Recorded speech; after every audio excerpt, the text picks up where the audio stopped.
शान्ताकारं भुजगशयनं पद्मनाभं सुरेशं विश्वाधारं गगनसदृशं मेघवर्णं शुभाङ्गं लक्ष्मीकान्तं कमलनयनं योगिभिर्ध्यानगम्यं वन्दे विष्णुं भवभयहरं सर्वलोकैकनाथम्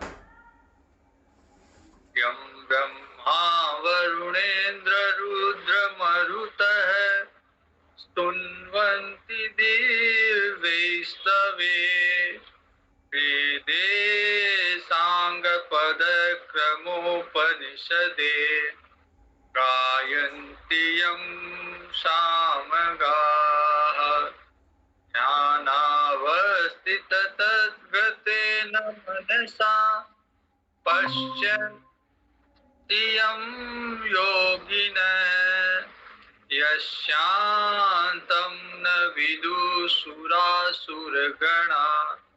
देवाय तस्मै नमः देवाय तस्मै नमः।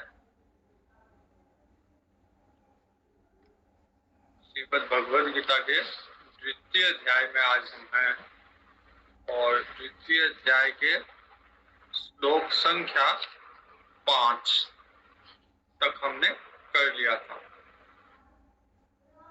अर्जुन कहते हैं कि जो पूजा योग्य गुरु है उनकी हत्या करके अगर मैं इस राज्य का भोग करूंगा तो एक तरह से गुरु के रक्त में सना हुआ राज्य ही तो भोगूंगा, इसलिए हमें इस पाप से बचना चाहिए। चेत विद्मः कतरनो गरीयः यद्वा जयम यदि वानो जयेयुः। मैंने कहा था कल कि अर्जुन की मानसिकता अब पलायनवादी हो गई, वो वहां से निकलना चाहता है, वो परिस्थिति का सामना नहीं करना चाहता बल्कि वहां से मोह के कारण अपने निहित कर्तव्य को छोड़ के पलायन करना चाहता है। तो उसके अपने समर्थन में, अपने मत के समर्थन में अर्जुन कई बात, तो अर्जुन कहता है कि हमें ये भी नहीं पता कि जय किसकी होगी। हो सकता है हमारी जय हो सकता है पराजय हो। तो जय और पराजय का अभी पता ही नहीं हमें। याने वह जिजीविषामहे, और फिर इन लोगों को मार के मेरे जीने की इच्छा भी समाप्त हो जाएगी, मैं जीना भी नहीं चाहूंगा, जिजीविषा मेरी समाप्त हो जाएगी, मैं अपने ही स्वजन की हत्या करके फिर जीना नहीं चाहूंगा। देव स्थिता प्रमुखे धार्तराष्ट्राः कार्पण्य दोष परत स्वभाव है पृच्छामि त्वाम धर्म सम्मूढ़ चेताः। अब मेरा मन जो है कायरता रूपी दोष से अपहत हो गया है, अर्थात मेरे मन पे कायरता छा गई है, इसलिए अब मैं आपसे पूछता हूँ। धर्म के विषय में मोहित चित्त हूँ मैं, मुझे ज्ञात नहीं, विवेक नहीं कर पा रहा कि क्या धर्म है क्या अधर्म है, इसलिए मैं आपसे पूछता हूँ। अब देखिए दुर्योधन क्या बोला था, जानामि धर्मम, कि धर्म मेरे को पता है, न चाहे प्रवृत्ति, लेकिन मैं उसमें प्रवृत्त नहीं हो पा रहा। अर्जुन यहाँ कहता है कि पृच्छामि त्वाम, वो दुर्योधन कहता है जानता हूं, और अर्जुन कहते हैं कि मैं पूछता हूं। तो जब व्यक्ति ये कहे कि मैं तो जानता हूं, तो फिर वहां पे उपदेश नहीं दिया जा सकता। जब ये कोई कहे कि मैं आपसे पूछता हूं, तो उपदेश फिर दिया जा सकता है। तो अर्जुन कहता है पृच्छामि त्वाम धर्म सम्मूढ़ चेता, और सिर्फ इतना ही नहीं कहता, आगे कहता है यच्छ्रेयस्या निश्चितम ब्रूहि तन्मे, जो इस परिस्थिति में मेरे लिए श्रेष्ठ है, श्रेय है, वो मेरे को बताओ। युद्ध जीतना और हारना ये जरूरी नहीं है कि मेरे लिए अच्छा हो बुरा हो, लेकिन जो मेरे लिए श्रेय है, कल्याण का मेरा मार्ग है, तो हर कर्म में जीत हार देखने की बजाय ये देखना चाहिए कि इसमें कल्याण कितना निहित है, अल्टीमेट इसका क्या रिजल्ट निकलने वाला है। शिष्यस्तेहं साधि माम त्वाम प्रपन्नम। और फिर अर्जुन कहता है कि मैं आपका शिष्य हूं, आपके शरणागति आता हूं। तो ज्ञान जब तक नहीं दिया जा सकता जब तक सामने वाला शरणागति ना हो। अब अर्जुन शरणागत हो गया, अपने आप को शिष्य के रूप में प्रतिस्थापित कर रहा है और भगवान को के रूप में स्वीकार कर रहा है। तब भगवान फिर आगे ज्ञान कहेंगे। जब तक शिष्यत्व भाव नहीं आए, जब तक शरणागति का भाव नहीं आए, तब तक ज्ञान कहा नहीं जा सकता, ज्ञान को स्वीकार भी नहीं किया जा सकता। नहीं प्रपश्यामि ममापनुद्यात् यच्छोकमुच्छोषणमिन्द्रियाणाम्। अर्जुन कहते हैं कि अब मैं मेरा जो इंद्रियां मेरी सूख रही है, यहाँ पे मैं शोक के सागर में डूबा हुआ हूं, तो मैं मेरा कल्याण नहीं देख रहा। और ये तो हस्तिनापुर का राज्य है। अवाप्य भूमा वसपत्न मृत्यम राज्यम सुराणाम पिचाधिपत्यम।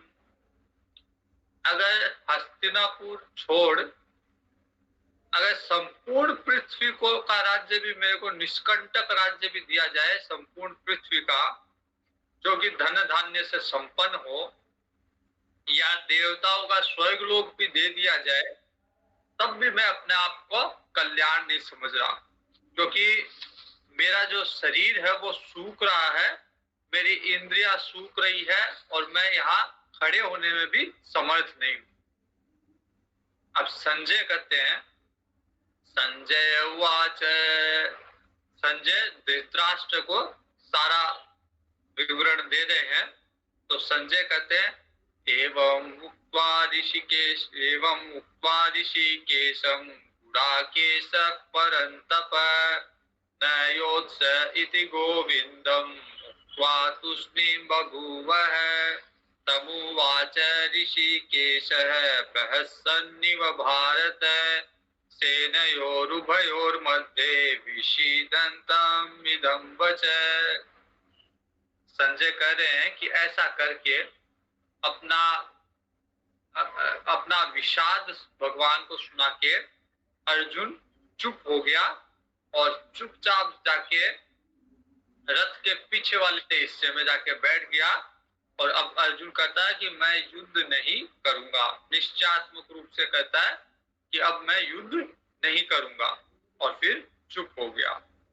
अब भगवान देख रहे हैं अर्जुन की तरफ कि युद्ध भूमि में इसको क्या हो गया, ये इतना शोक क्यों कर रहा है युद्ध भूमि में। और दोनों सेनाओं के मध्य में रथ के ऊपर भगवान सारथी के रूप में है, अर्जुन रथी है। तो भगवान फिर हंसते हुए अर्जुन को ज्ञान देना प्रारंभ करते हैं। तो यहाँ तक भगवान ने कोई ज्ञान नहीं दिया। अब दूसरे अध्याय के 11वें श्लोक से भगवान ज्ञान देना प्रारंभ करते हैं। श्री भगवान वाच, तो ज्ञान की दृष्टि से पहला श्लोक यही है, असोचानन्वसोचस्त्वं प्रज्ञावादांश्च भाषसे गतासून गतासूंश्च नानुशोचन्ति पंडिताः। भगवान कहते हैं कि अर्जुन, तू बातें ज्ञानी जैसी कर रहा है, लेकिन तेरा व्यवहार ज्ञानियों जैसा नहीं है। अर्जुन क्या क्या बातें कर रहा है, हिंसा नहीं चाहिए, हमें कुल का नाश से बचना होगा, तो कुल में अधर्म का प्रवेश होगा, अधर्म का प्रवेश हो जाएगा, स्त्रियां दूषित होगी, कुल धर्म नष्ट हो जाएगा, सनातन कुल परंपरा नष्ट हो जाएगी। तो ये सारी बातें ज्ञानी जैसी है, लेकिन इनके अंदर जो अधर्म आ रहा है इन बातों में, अर्जुन वो नहीं देख पा रहा। अर्जुन ये देख रहा है, अर्जुन की दृष्टि में ये युद्ध जो है भूमि के लिए है, तो अर्जुन कह रहा है कि हमें नहीं चाहिए भूमि, गुरु जी के रक्त से सना हुआ राज्य लेके क्या करेंगे। लेकिन अर्जुन ये नहीं देख पा रहा कि ये राज्य, ये युद्ध जो है वो धर्म के लिए युद्ध है। भगवान कहते हैं कि किसी भी विचार के लिए पंडित लोग किसी भी चीज के लिए शोक नहीं करते। अगर प्राण चल रहे हैं किसी के तो भी शोक नहीं करते, और प्राण चले गए तो भी शोक नहीं करते। रामचरितमानस में जब भगवान ने बाली का वध किया और तारा जब शोक कर रही थी, विलाप कर रही थी तारा, बाली की पत्नी, तो भगवान एक चौपाई है वहां पे, क्षितिजल पावक गगन समीरा, पंच रचित अति अधम शरीरा, जीव नित्य तब आगे सोवा, के लगी। इसका अर्थ ये है कि 5 महाभूतों से बना हुआ ये शरीर है, और 5 महाभूतों के अलावा इसमें जीव है, बस दो ही विभाग है इसके। तो 5 महाभूत आपके आगे पड़े हुए हैं, और जीव जो है वो नित्य है। तो फिर शोक किसके लिए कर रहे हो? तो जो पंडित है, जो ज्ञाता है, विद्वान है, वो किसी के लिए भी शोक नहीं करते, क्योंकि उनको पता है कि आत्मा नित्य है। प्रति शरीर में जो आत्मा है, जो चैतन्य है, वो नित्य है, उसका नाश हो नहीं सकता। न त्वेवाहं जातु नाशं, न त्वं नेमे जनाधिपाः, न चैव न भविष्यामः, सर्वे वयं मतः परम्। भगवान कहते हैं न तो ऐसा ही है कि मैं किसी काल में नहीं था, और ऐसा भी नहीं कि तू भी नहीं था, या ये राजा लोग भी नहीं थे, तो और न ऐसा ही है कि इससे आगे भी हम नहीं रहेंगे। अर्थात हम सब सदैव थे, हैं और रहेंगे। अगर आत्मा की दृष्टि से देखा जाए तो आत्मा सदैव थी, है और रहेगी। तो जो मरने वाला है वो केवल ये शरीर है। आत्मा, इस शरीर में जो आत्मा है मरती नहीं है। देखने का फर्क है, दृष्टि का फर्क है। एक बार हनुमान जी को भगवान ने पूछा कि हनुमान, तेरा और मेरा क्या संबंध है? अध्यात्म रामायण का विषय है ये। तो हनुमान जी कहते हैं, प्रभु अगर मैं अपने आप को शरीर मानूं तो आपका मेरा सेवक और स्वामी का संबंध है। मैं आपकी सेवा करूं, आप मेरे स्वामी हो। यदि मैं अपने आप को सूक्ष्म शरीर मानूं, जीव मानूं, तो मैं आपका अंश हूं, आप अंशी हो। और अगर मैं अपने आप को आत्मा मानूं तो आप में और मेरे में कोई अंतर नहीं है, जो मैं हूं वही आप। तो आत्मा की दृष्टि से भगवान में और हम में कोई अंतर नहीं है। इसलिए भगवान कहते हैं कि अर्जुन, तेरी बुद्धि है, उसको आत्मा की स्थिति पे ले जाके सोच। आत्मा की दृष्टि से कभी ऐसा नहीं था कि हम लोग नहीं थे, और कभी ऐसा नहीं होगा कि आत्मा नहीं रहेगी। तो तू जो मोह कर रहा है वो इन शरीरों से कर रहा है।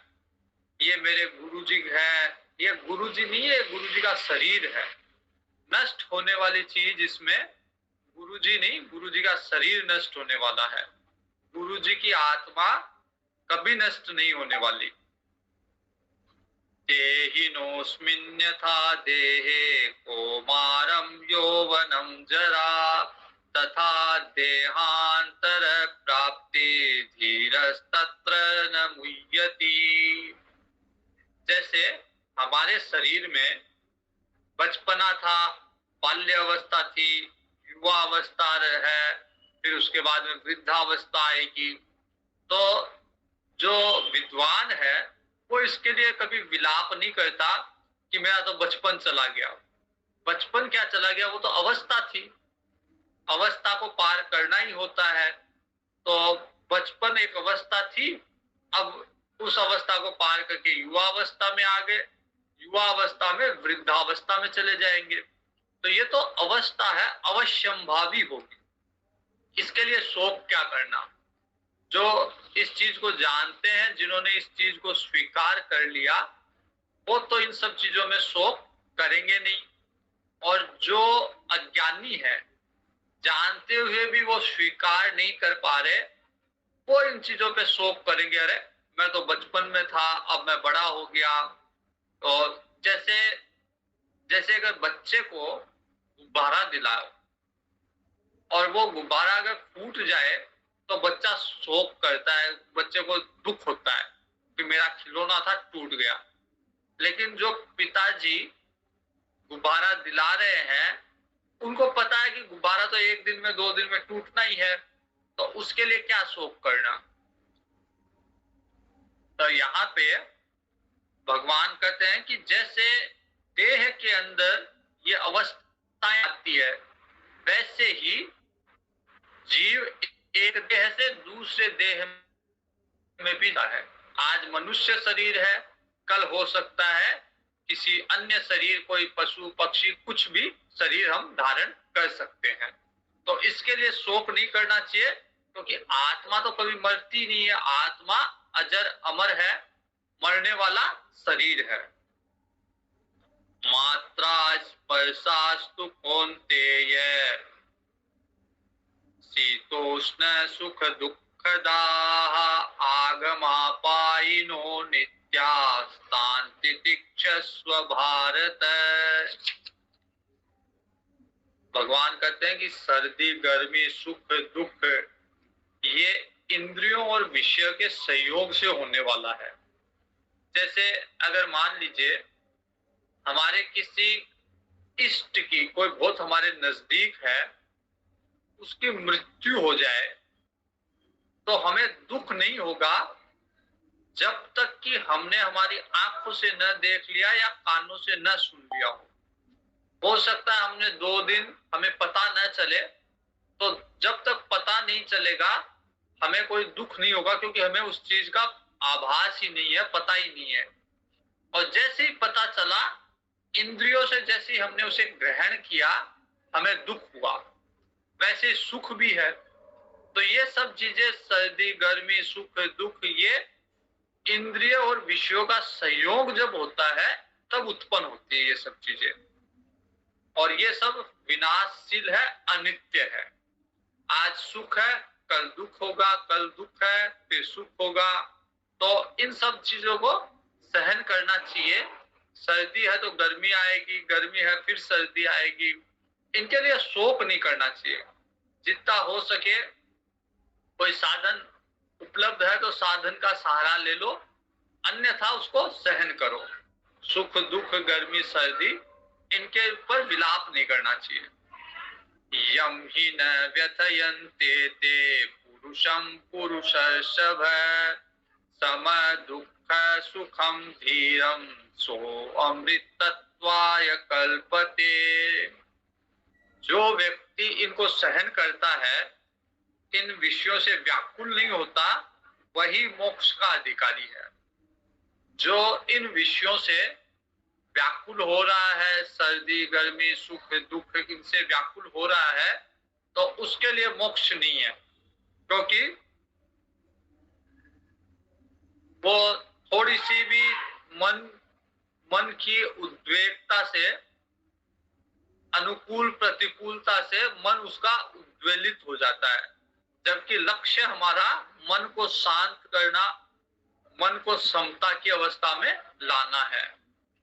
तो दुख सुख को समान समझने वाला धीर पुरुष, जो इंद्रिय और विषय के संयोग से व्याकुल नहीं होता, वही मोक्ष का अधिकारी है। क्योंकि वो जानता है नासतो विद्यते भाव है, ना भावो विद्यते सतः, उभयोरपि दृष्टोऽन्तः त्वनयोस्तत्त्वदर्शिभिः। वो जानता है कि असत वस्तु की तो सत्ता नहीं है और सत वस्तु का अभाव नहीं है। अर्थात कि सत वस्तु अर्थात आत्मा, उसको तो कोई मिटा नहीं सकता, और कितना भी प्रयास कर ले, जो असत वस्तु है, जो शरीर है हमारा, उसको तो एक न एक दिन नष्ट होना ही है, तो उसकी वास्तव में कोई सत्ता है ही नहीं। इसलिए ज्ञानी व्यक्ति स्वयं की देह के नाश होने से या अपने आसपास किसी परिचित की देह का नाश होने से भी शोक नहीं करता। अविनाशी तु तद्विद्धि येन सर्वम् इदं ततं, विनाशम् अव्ययस्यास्य न कश्चित् कर्तुमर्हति। तो नाश रहित को तो तू उसको जान। नाश रहित कौन है? जिससे ये संपूर्ण जगत व्याप्त है, अर्थात जिसके आश्रय पे ये जगत है, वो भगवान, वो आत्मा नाश रहित है, उनका नाश नहीं होता। उसके अलावा उनके अतिरिक्त, भगवान के अतिरिक्त संपूर्ण जगत जो है वो नाशवान है। तो इस अविनाशी का, इन भगवान का या हमारी आत्मा का, क्योंकि आत्म रूप से हम वही है जो भगवान है, तो हमारी आत्मा का कोई भी विनाश कर नहीं सकता। और जो विनाशी वस्तु है उसको कोई भी रख नहीं सकता। इतने बड़े बड़े राजा हुए, अपनी देह को हमेशा के लिए रख नहीं पाए। तो इसके लिए ज्ञानी व्यक्ति इस रहस्य को जानता है, फिर वो क्यों शोक करेगा।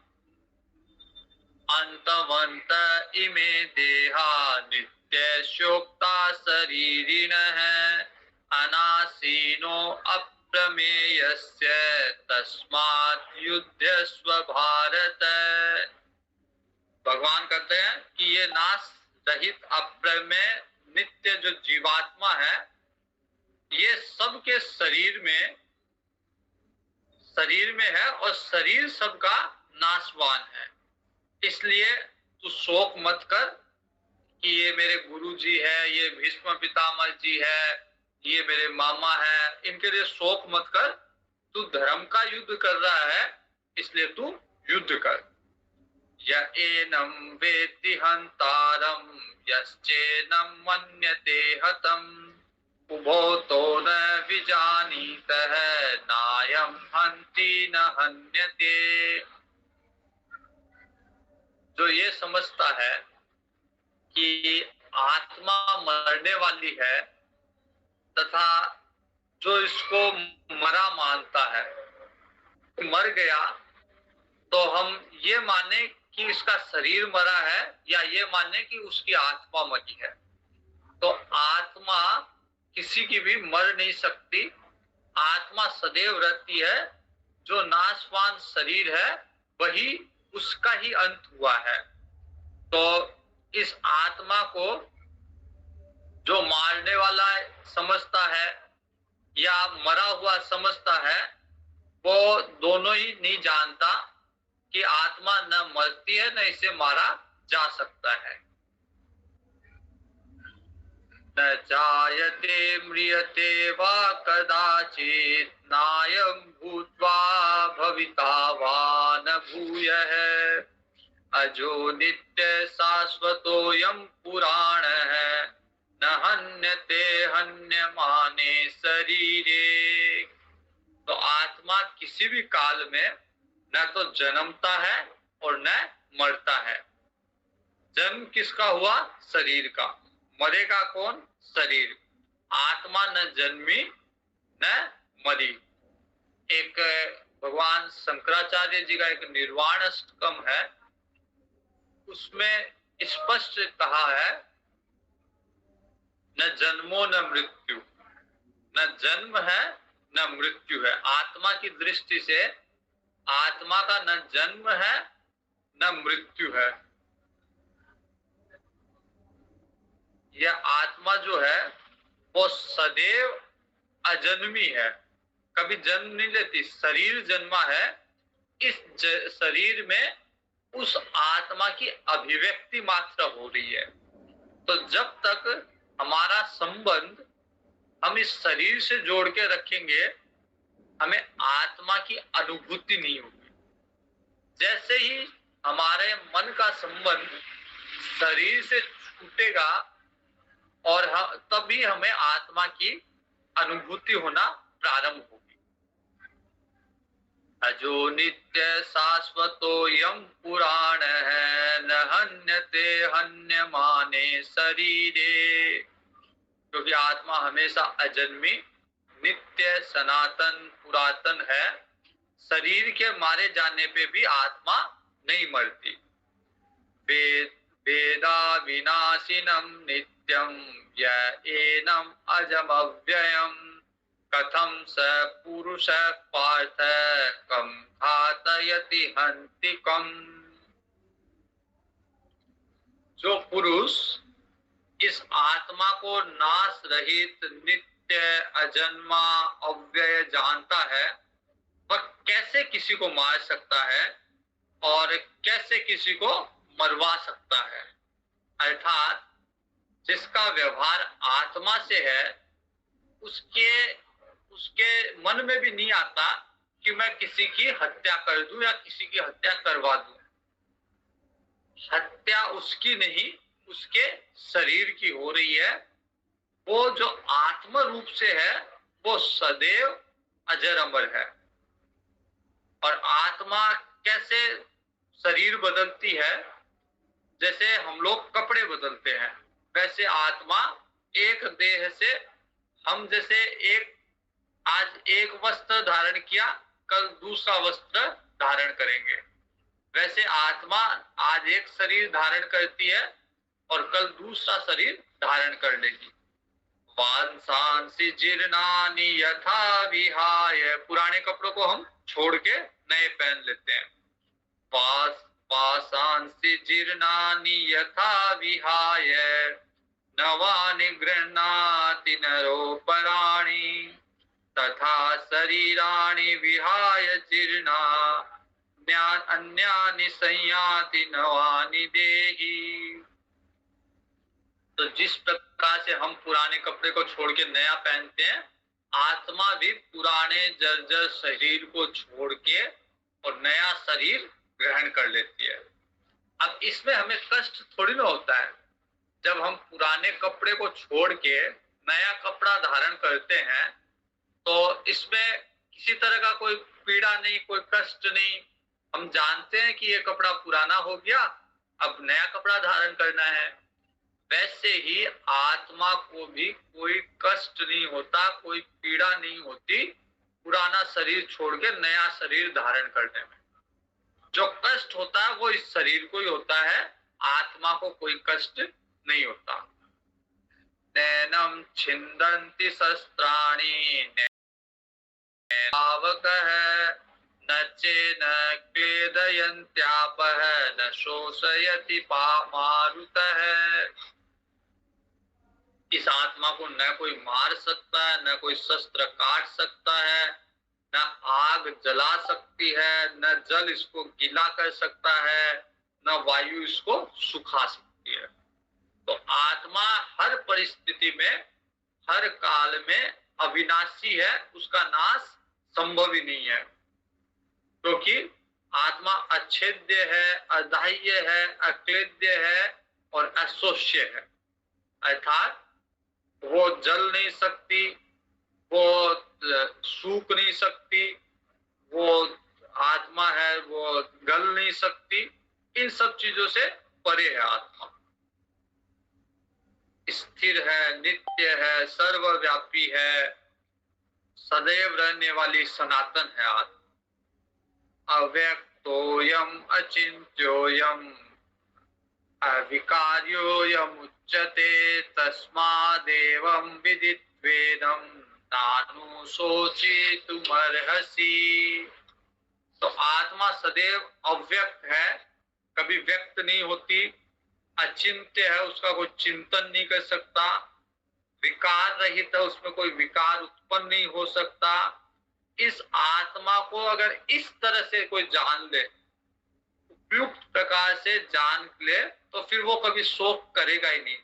क्योंकि आत्मा अगर कोई किसी को हत्या भी कर दे, मार भी दे, तो वो हत्या उस शरीर की है, ना कि उस आत्मा की। तो इस तरह से आत्मा के स्वभाव को कोई जान ले, तो फिर वो किसी के लिए शोक नहीं करेगा। अथ चेनम नित्य जातम। अब भगवान ने यहां तक अर्जुन को समझाया आत्मदृष्टि से, क्योंकि अर्जुन की शंका भी अलग अलग तरीके से अर्जुन बहाने बना रहा है पलायन के, कि कैसे युद्ध से निकल के भाग जाऊं। तो भगवान भी उसे, अर्जुन को अलग अलग स्तर पे समझा रहे हैं। तो सबसे पहले भगवान ने समझाया कि अगर तू तेरे अपने आप को आत्मा समझता है, तो आत्मा का तो कभी नाश ही नहीं होता। तो ये जो भीष्म पितामह, द्रोणाचार्य, कृपाचार्य, तेरे और रिश्तेदार है, ये भी आत्मा ही है, इनका कभी नाश नहीं होगा। तू तो धर्म युद्ध कर रहा है, धर्म का साथ दे, और धर्म के रास्ते में अगर कोई मर भी रहा है, तो वो शरीर नष्ट होगा, उनकी आत्मा हमेशा रहेगी, इसलिए तेरे को पाप नहीं लगेगा। अथ चेनम नित्य अथ चेनम नित्य जातम नित्यं वा मन्यसे मृतम तथापि त्वं महाबाहो नैनं शोचितुमर्हसि। भगवान कहते हैं कि अगर तेरे को ये लगता है कि ये आत्मा जन्म लेने वाली और मरने वाली है, अर्थात कोई व्यक्ति जन्मा है और वो मरेगा, तू अगर ऐसा सोचता है, तो भी तेरे को शोक नहीं करना चाहिए, क्योंकि जातस्य ही ध्रुवो मृत्यु, जो जन्मा है वो मरेगा ही मरेगा, अजर अमर कोई नहीं है। तो यदि ये लोग धर्म के मार्ग में बाधक है, तो इनके लिए शोक नहीं करना चाहिए, इनकी मृत्यु निश्चित है। और अपने निहित कर्म से तुमको पीछे नहीं हटना चाहिए। अगर कर्तव्य पालन में ये मारे भी जाए, तो इनके लिए मोह नहीं करना चाहिए, क्योंकि जातस्य ही ध्रुवो मृत्यु, जो जन्मा है निश्चित रूप से मरेगा, और जो मरा है वो वापस जन्मेगा, इसलिए शोक नहीं करना चाहिए। तस्मात् अपरिहार्यर्थे न त्वं शोचितुमर्हसि। इसलिए सोचने का अधिकारी नहीं है, सोचने योग्य नहीं है। अव्यक्तादीनि भूतानि व्यक्त मध्यानि भारत अव्यक्त निधनान्येव तत्र का परिदेवना। भगवान कहते हैं कि अर्जुन, ये लोग जो तेरे रिश्तेदार है यहाँ पे, द्रोणाचार्य, कृपाचार्य, भीष्म पितामह आदि आदि, तो ये लोग पहले भी नहीं थे, पहले भी जन्म के पूर्व भी हम लोग कोई नहीं थे। जन्म के पूर्व, तो जन्म के पूर्व भी नहीं थे और मृत्यु के बाद में भी नहीं रहेंगे, मतलब इस रूप में नहीं रहेंगे। हम अपने आप को जानते हैं, उस रूप में हम जन्म के पूर्व भी नहीं थे और मृत्यु के बाद में भी नहीं है।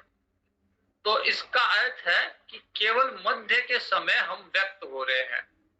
तो जो पहले भी नहीं है, बाद में भी नहीं है, वास्तव में वो मध्य में भी नहीं है, इसलिए इनके विषय में शोक मत कर। आश्चर्यवत् पश्यति कश्चिदेनम् आश्चर्यवत् वदति तथैव चान्यः आश्चर्यवच्चेन मन्ये शृणोति श्रुत्वाप्येनं वेद न चैव कश्चित्। अब हम लोगों ने जो ये सुना है, कोई अगर पहली बार ये सुन रहा होगा आत्मा के बारे में जितना अभी तक आया है, तो उसको बड़ा आश्चर्य हो रहा होगा। जब पहले मैंने भी सुना था पहली बार, तो मुझे भी बड़ा आश्चर्य हुआ कि ये क्या आत्मा हुई, कभी मरती नहीं है, कभी कोई विकार नहीं आता, जलाई नहीं जा सकती उसमें, तो मतलब समझ में नहीं आता। ये विषय थोड़ा सा सूक्ष्म है। अगर सूक्ष्म बुद्धि से विचार किया जाए तभी समझ में आएगा। स्थूल बुद्धि से जैसे संसार चल रहा है, उस बुद्धि से अगर सोचा जाए तो ये विषय पकड़ में आएगा नहीं। भगवान स्वयं कहते हैं कि इसको लोग आश्चर्य की तरह देखते हैं। अगर जो मैं कह रहा हूं, जो आत्मा का विषय है, वो आश्चर्य की तरह लोग देखते हैं, उनके लिए एक आश्चर्य है। आश्चर्यवद वदति तथैव चान्य, और कई उसका आश्चर्य की तरह उसको बताते भी हैं। कई कहते हैं, कई सुनते हैं, लेकिन आश्चर्य है उनमें उनमें अभी स्पष्टता नहीं है, इसलिए उनको आश्चर्य होता है।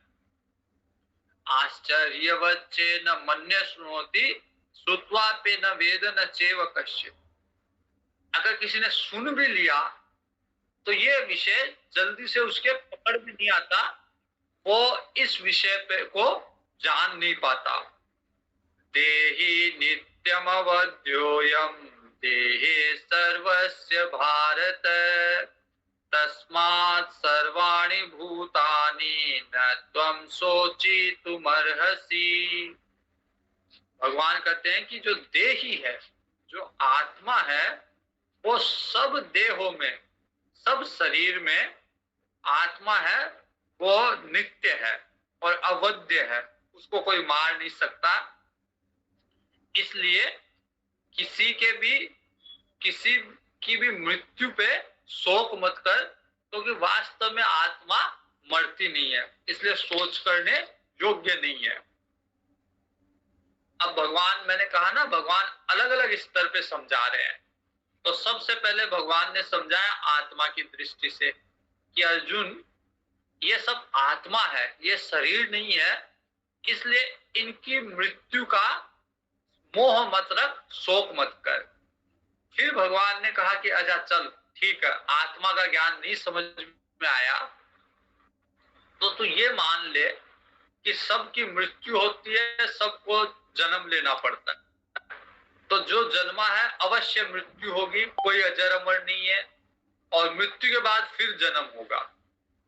तो इसलिए तू जो ये सोच रहा है कि भीष्म पितामह जी, द्रोणाचार्य जी, कृपाचार्य जी मेरे बंधु, मेरे स्वजन हैं, हमेशा ये नहीं रहने वाले, इनका नाश निश्चित है। तो अगर धर्म के मार्ग पे चलते हुए तेरे द्वारा ये मारे जाए तो तेरे को पाप नहीं लगेगा। अब ये भी अगर समझ में नहीं आए, कोई को ये विषय भी समझ में नहीं आए, तो भगवान कहते हैं कि इसको भी छोड़ और तू इतना समझ ले कि तू क्षत्रिय रूप में जन्मा हुआ है, और इसलिए अब तेरा क्या धर्म है। स्थूल रूप से जो हम पढ़ते हैं कि 4 वर्ण व्यवस्था के अंतर्गत 4 वर्ण है, चारों वर्णों के अलग अलग धर्म है। तो जो क्षत्रिय है, जो राज परिवार में जन्मा हुआ है, उसका धर्म है युद्ध करना। और क्षत्रिय को अगर धर्म युक्त युद्ध मिला, धर्म युद्ध मिला, तो उसको छोड़ नहीं सकता। उसको अगर छोड़ने का मतलब उसको पाप लगेगा। और धर्म युद्ध करता करता अगर वीर गति को प्राप्त हुआ, शहीद हो गया, तब उसको स्वर्ग मिलेगा। और अगर जीत गया तो निश्चित रूप से उसको राज्य मिलेगा ही मिलेगा। तो भगवान कहते हैं कि तू ये मान कि तू क्षत्रिय है, तो स्वधर्म पे विचार कर। स्वधर्मपि चावेक्ष्य न विकम्पितुमर्हसि। स्वधर्म के विचार करके भी तू मतलब हिलने में, अपने यहां से हिलने में या मन को डोलायमान करने में योग्य नहीं है, या योग्य नहीं करना चाहिए, क्योंकि तू क्षत्रिय है और ये धर्म युद्ध है। तो क्षत्रियों को तो धर्म युद्ध बहुत मुश्किल से मिलता है, क्योंकि धर्म युद्ध सीधा स्वर्ग का द्वार है। अगर उस युद्ध में मारा भी जाता है क्षत्रिय, तो वो स्वर्ग में पहुंचता है। अथ चेतम इमं धर्म्यम संग्रामम न करिष्यसि। भगवान कहते हैं कि अगर ये धर्म युद्ध नहीं लड़ेगा तो फिर तेरे को पाप लगेगा, तेरी कीर्ति भी चली जाएगी, तथा स्वधर्मम कीर्तिम च, तेरा धर्म भी जाएगा, तेरी कीर्ति भी जाएगी और तेरे को पाप भी लगेगा। तो अकीर्ति चापि भूतानि कथयिष्यन्ति ते व्ययाम। तो जितने भी ये योद्धा लोग हैं, अगर तू इस युद्ध से पलायन कर गया तो ये तेरी अकीर्ति कहेंगे, तेरे बारे में भला बुरा कहेंगे, तेरे को कायर बताएंगे। संभावितस्य चाकेते मरणात् अतिरिच्यते। और क्षत्रिय के लिए तो अपयश, या किसी भी सज्जन व्यक्ति के लिए अपयश, अपकीर्ति मरने से भी भयंकर है। इसलिए भय के कारण, शोक के कारण युद्ध से पलायन मत कर। भयात् रणात् उपरतम मन्स्यन्ते त्वां महारथाः येषां च त्वं बहुमतो भूत्वा यास्यसि लाघवम्। तो ये महारथी लोग तेरी निंदा करेंगे कि तू भय से, युद्ध से हट गया, ऐसा कहेंगे। और तेरे विषय में जो बात नहीं करने की है वो सारी बातें ये लोग कहेंगे। निंदन्तस्तव सामर्थ्यम ततो दुःखतरं तु किम नु किम। तेरे बारे में निंदा करेंगे, उससे बढ़कर दुख और क्या होगा। तो सबसे पहले आत्मा की दृष्टि से अगर तू सोचे, तब भी तेरे को युद्ध करना चाहिए, पलायन नहीं करना चाहिए। अगर तू जीव दृष्टि से ये सोच रहा है कि शरीर जन्मता है, मरता है, तो जन्मने वाले की मृत्यु निश्चित है और मृत्यु के बाद फिर जन्म निश्चित है। इसलिए भी शोक मत कर और अपना धर्म पे विचार करे कि क्षत्रिय कुल में उत्पन्न हुआ है, तो तेरा धर्म भी यही कहता है कि तू युद्ध कर। है तो वाप्याप्स्यसि स्वर्गम जित्वा वा भोक्ष्यसे महीम्। अगर मारा जाएगा तो स्वर्ग में जाएगा, क्योंकि वीर गति को प्राप्त होगा। धर्म युद्ध किया है तूने और विजय को प्राप्त करेगा तो तेरे को सारी भूमि मिलेगी, सारी पृथ्वी का राज्य मिलेगा। इसलिए तस्मात् उत्तिष्ठ कौन्तेय युद्धाय कृत निश्चय। भगवान बार बार कहेंगे अर्जुन को तस्मात् उत्तिष्ठ, इसलिए खड़ा हो जा। इसलिए क्योंकि अर्जुन जो जो बहाने बनाता है पलायन के लिए, भगवान उसका उत्तर देते हैं। इसलिए, और फिर कहते हैं कि इसलिए खड़ा हो जा, मैंने बता दिया तेरे को कि तेरी शंका का समाधान कर दिया, अब चल खड़ा हो, युद्ध कर। तो भगवान बार बार प्रयास करते हैं अर्जुन को युद्ध में लगाने की। वो युद्ध नहीं है, वो अर्जुन का विहित कर्म है। तो अर्जुन अपने कर्म से पलायन कर रहा है और भगवान कहते हैं कि नहीं, कर्म कर, अपना जो भी विहित कर्म है। क्षत्रिय का कर्म युद्ध करना है तो युद्ध कर, कर्म से पलायन मत कर। अब भगवान कहते हैं कि अच्छा, अगर तेरे को ये लगता, अर्जुन की एक शंका थी कि मेरे को हिंसा करूंगा पाप लगेगा, कुल का नाश करूंगा, मित्र द्रोह करूंगा तो कुल क्षय का, मित्र द्रोह का, हिंसा का पाप लगेगा। भगवान कहते हैं कि अच्छा, मैं तरीका बताता हूं, उस ढंग से अगर युद्ध करेगा तो कोई पाप नहीं लगेगा। कैसे? सुख दुखे समे कृत्वा लाभा लाभो जया जयो। सुख दुख लाभ हानि इनको बराबर कर ले, न सुखी हो न दुखी हो, न लाभ की सोच न हानि की सोच। मानसिक स्थिति में अगर ये समान हो गए तो फिर ततो युद्धाय युज्यस्व नेवम पापम अवाप्स्यसि, फिर युद्ध कर कोई पाप नहीं लगेगा। एषा ते विहिता सांख्ये बुद्धि योगे त्विमां शृणु, बुद्ध्या युक्तो यया पार्थ कर्म बंधम प्रहास्यसि। भगवान कहते कि यहाँ तक मैंने सांख्य योग की बात कही, अर्थात ज्ञान मार्ग की बात कही मैंने। अब मैं कर्म मार्ग की बात कहूंगा और कर्म मार्ग से भी युद्ध करना चाहिए, ऐसा मैं तेरे को आगे बताऊंगा। नेहाभिक्रमनाशोस्ति प्रत्यवायो न विद्यते, स्वल्पमप्यस्य धर्मस्य त्रायते महतो भयात्।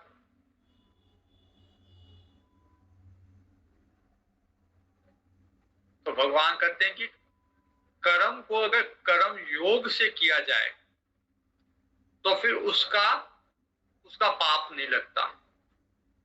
बुद्धि से, जिस बुद्धि से युक्त हुआ कर्मों के बंधन को भली भांति त्याग देगा। कर्म से पाप क्यों लगता है? क्योंकि हम उस कर्म में बंधे हुए हैं, कर्म बंधन है।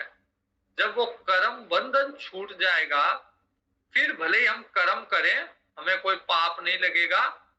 जब हम उससे कोई लाभ हानि सुख दुख इस पे विचार नहीं करेंगे, लिए हम कर्म नहीं करेंगे, समता में स्थापित होकर कर्म करेंगे, तो फिर उसका फल भी हमें नहीं मिलेगा।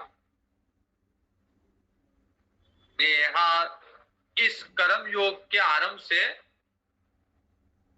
बीज का नाश नहीं है। इस कर्म योग में आरंभ के बीज का नाश नहीं है और उल्टा फल का दोष भी नहीं है। मतलब हमने अगर किसी को कहीं को जैसे डर लगता है कि अच्छा करे ना करे किसी का बुरा ना हो, तो वो इस डर में कर्म नहीं करते कि किसी का बुरा ना हो।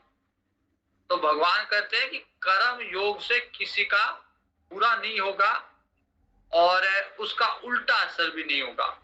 कई को ये डर लगता है कि हमारे ऊपर उल्टा असर ना हो, अगर कोई त्रुटि हो गई तो उल्टा असर होगा, इससे अच्छा चुपचाप बैठो।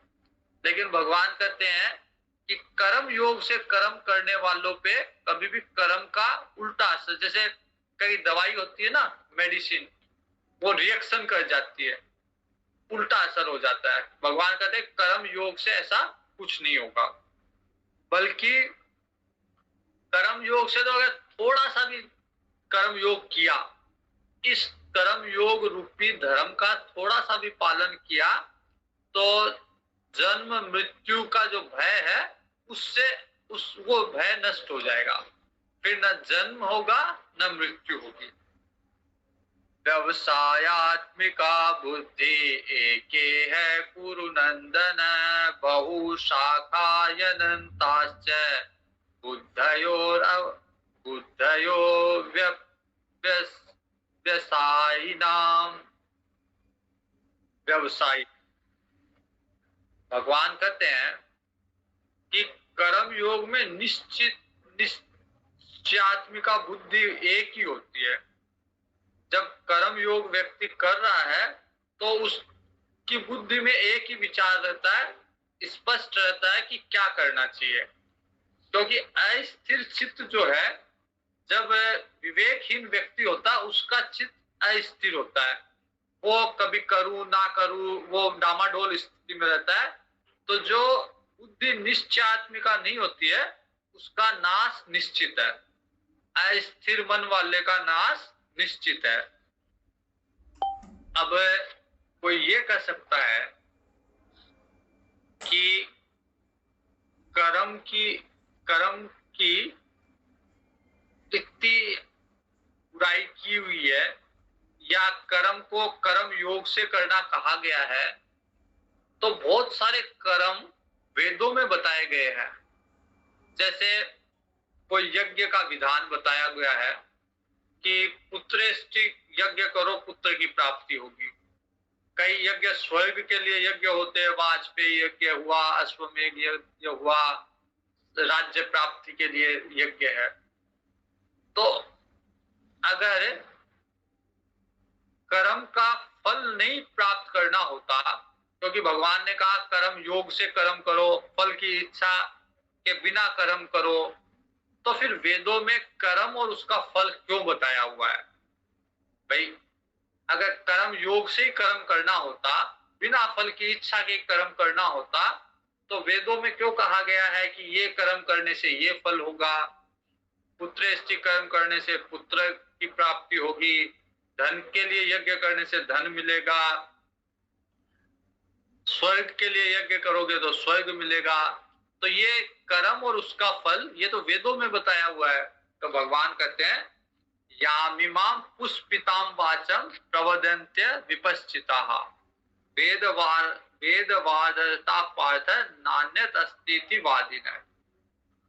भगवान कहते हैं कि ये बताए हुए हैं वेदों में, लेकिन ये वेदों की एक शोभायुक्त बात है। मतलब जो अंग्रेजी में कहते हैं फ्लावरिश लैंग्वेज, कि केवल बढ़ा चढ़ा के किसी को बताना, तात्पर्य वो नहीं होता है, तात्पर्य कुछ और होता है।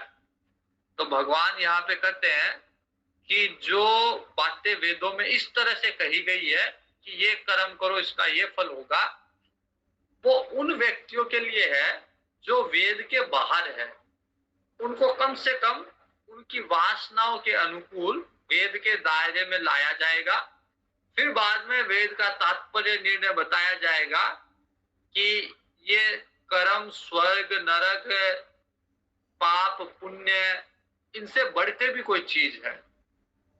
तो एक बार जैसे कोई दुकानदार होता है ना, वो आवाज लगाता बाहर खड़ा होके, और वो कहता है, जैसे वो कहता है कि 10 रुपए में 10 रुपए में 10 रुपए में कोई भी चीज ले लो।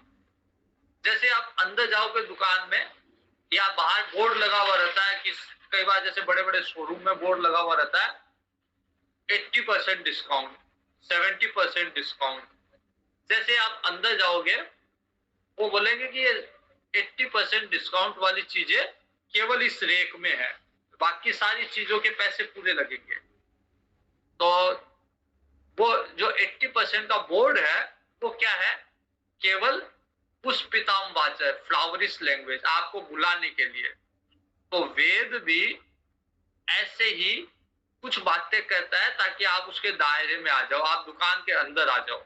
जब अंदर पहुंच गए तब फिर वो दुकानदार बोलेगा कि ये सब है, लेकिन ये एक्सपायरी या ये मतलब आउट फैशन या बहुत दिनों का स्टॉक रहा हुआ है, असली जो रियल माल है वो इधर है, और इसके पूरे पैसे लगेंगे लेकिन ये माल अच्छा है।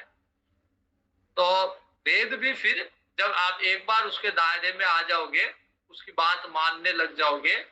पहले बात क्यों नहीं मान रहे? अपनी वासनाओं के कारण। तो वेद कहता है अच्छा ठीक है, अगर जैसे जैसे अगर मान लीजिए कि सब में काम वासना है, तो वेद कहता है कि ठीक है काम वासना है, तो इसके लिए आप तरीके से विवाह करिए, और विवाह के उपरांत इस वासनाओं का भोग कीजिए, एक नियंत्रित रूप, एक धार्मिक रूप से उसका भोग कीजिए। इसका अर्थ ये नहीं है कि सदैव उस भोग में रहे। एक समय के बाद में जैसे ही गृहस्थ आश्रम पूरा हुआ, वानप्रस्थ में जाएंगे वो छूट जाएगा, फिर संन्यास में जाएंगे वो छूट जाएगा। तो ये वेद नीचे उतर के हमारे स्तर पे आके बात करता है, फिर धीरे धीरे हमको ऊपर उठाते हैं। कामात्मान स्वर्ग परा जन्म कर्म फल प्रदाम क्रिया विशेष बहुला भोगेश्वर्यम गति प्रति। वेद भी बहुत सारी कामनाओं की, भोग की बातें करता है, लेकिन तात्पर्य वो नहीं है। तात्पर्य है कि जो वासनाएं हमारे अंदर है उनको हम एक धार्मिक रूप से उनको निष्पादित करें, और फिर भगवान के पथ पे, मोक्ष मार्ग पे आगे बढ़े। व्यवसायत्मिका बुद्धि समाधो न विधीयते। क्योंकि जब तक निश्चयात्मिका बुद्धि नहीं होती है तब तक व्यक्ति की बुद्धि इधर उधर घूमती है, तो उनके विषय में भी वेदों को, उनको भी डील करना होता है, उनको भी अपने में समायोजित करना होता है। इसलिए वेद ऐसी कर्मों के विषय में बातें करते हैं। और वास्तव में वेद जो है त्रैगुणीय विषया वेदा निस्त्रैगुण्य भवाज। भगवान कहते हैं कि वेद जो है वो त्रिगुणों में चलता है, मतलब प्रकृति में चलता है। प्रकृति 3 गुणों से मिलकर बनी हुई है, तमोगुण, रजोगुण, सत्वगुण। भगवान कहते हैं कि ये वेद तो तीनों गुणों के बारे में ही बताता है। तमोगुण के बारे में भी बताएगा, रजोगुण के बारे में भी बताएगा, सत्व गुण के बारे में भी बताएगा। लेकिन मुख्य प्रयोजन, मुख्य उद्देश्य वेद का आपको तीनों गुणों से बाहर निकालना है। तात्पर्य वेद का जो है निस्त्रय गुण है कि तीनों गुणों से, रजस से भी ऊपर उठ जाओ, तमस से तो ऊपर उठ जाओ, रजस से भी उठ जाओ, सत्व से भी ऊपर उठ जाओ और गुणातीत बन जाओ। क्योंकि भगवान जो है वो गुणातीत है और आत्मा भगवान का ही रूप, भगवान ही है। तो जब हम गुणातीत हो जाएंगे, इन गुणों से ऊपर उठ जाएंगे, प्रकृति से ऊपर उठ जाएंगे, तो हमारा स्वरूप भगवान जैसा ही है। फिर हम में और भगवान में कोई अंतर नहीं है। तो अर्जुन को भी भगवान कहते हैं कि निस्त्रय गुण बन जा, प्रकृति से ऊपर उठ जा, सारे गुणों से ऊपर उठ जा। निर्द्वंदो नित्य सत्वस्थ निर्योग क्षेम आत्मवान। नित्य वस्तु में द्वंद्व से रहित हो जा। तरह तरह के जो द्वंद्व है, ये करूं वो करूं, जय होगी पराजय होगी, सुख मिलेगा दुख मिलेगा, ये सारे द्वंद्वों से ऊपर उठ जा। नित्य वस्तु परमात्मा में स्थित हो जा और योग क्षेम को मत चाह, निर्योग क्षेम बन जा। जो मिलना है भगवान अपने आप देंगे और जो हटाना है या जिसको रखना है भगवान अपने आप रखेंगे। उसके विषय में चिंता मत कर, अपने आत्मा की ओर अग्रसर हो, अपने अंतःकरण की ओर, अंतःकरण में समाहित हो। यावानर्थ उदपाने सर्वत्र संप्लुतोदके तावान सर्वेषु वेदेषु ब्राह्मणस्य विजानतः। जैसे सब और घोर पानी हो, खूब अच्छी मात्रा में पानी हो, तो फिर उस व्यक्ति को आप हो कि एक बाल्टी पानी ले ले, तो उसका प्रयोजन अब एक बाल्टी पानी में नहीं है, उसका कोई महत्व नहीं है उस एक बाल्टी के पानी से, क्योंकि चारों तरफ पानी पानी है। क्या करेगा वो एक बाल्टी पानी लेके। वैसे ही ब्रह्म को तत्व से जानने वाले को के लिए ये जितने भी वेदों के प्रयोजन बताए गए वो सारी चीजें हैं। क्योंकि ब्रह्म से उसको इतना सुख मिल रहा है, भगवान से उसको इतना सुख मिल रहा है, फिर संसार के ये छोटे मोटे सुख कि पुत्र के लिए कर्म करूं, स्वर्ग जाने के लिए कर्म करूं, पृथ्वी का साम्राज्य प्राप्त करने के लिए कर्म करूं, उन सब चीजों से उसका कोई प्रयोजन नहीं होता, उससे वो ऊपर उठ जाता है। जैसे कि चारों तरफ पानी वाला व्यक्ति एक बाल्टी पानी के लिए लड़ाई नहीं करेगा, उसके लिए उसकी महत्वता नहीं है। वैसे ही जब भगवान में मन लग जाएगा तो फिर संसार की प्रत्येक वस्तु और उसके लिए निहित कर्म, उनका महत्व शून्य हो जाएगा। अब प्रसिद्ध श्लोक है, पूरे गीता जी का प्रसिद्ध श्लोक है, कर्मण्येवाधिकारस्ते मा फलेषु कदाचन मा कर्म फल हेतुर्भूर्माते माते संगोस्त्व कर्मणि। भगवान कहते हैं कि केवल कर्मों में तेरा अधिकार है, उसके फल में कभी नहीं। इसलिए फल की चिंता मत कर, फल का आस से लेके कर्म मत कर, तू कर्मों को फल का हेतु मत मान। तेरा कर्म न करने में भी, न तो कर्म करने में और न कर्म न करने में आसक्ति होनी चाहिए। अगर कर्म निहित है, हमें वेद की आज्ञा है कर्म करना, तो कर्म करना चाहिए। लेकिन जबरदस्ती भी कि नहीं मैं कर्म करूंगा, तो न तो करने में आग्रह होना चाहिए, न करने में आग्रह होना चाहिए। अगर हमारा धर्म कहता है करो तो करो, और धर्म कहता नहीं करो तो नहीं करो। इसलिए तू कर्मों के फल का हेतु मत हो। तेरी कर्म में न करने में भी आसक्ति न हो, न तो करने में और न करने में, दोनों तरह आसक्ति नहीं हो।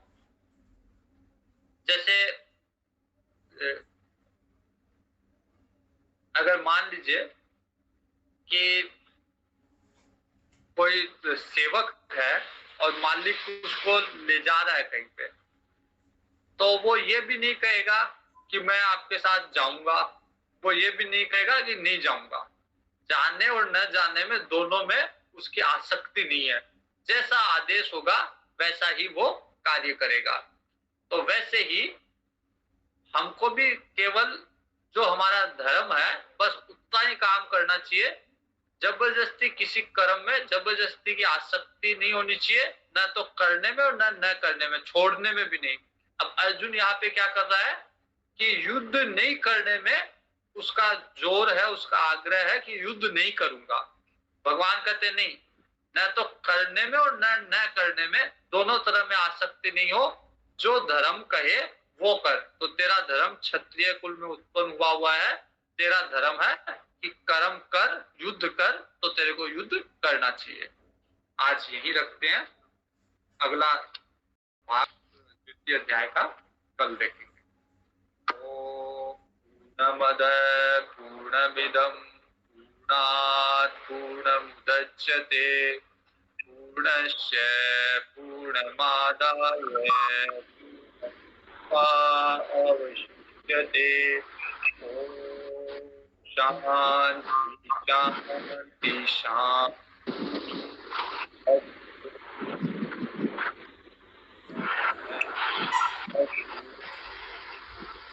किसी का कोई प्रश्न है कि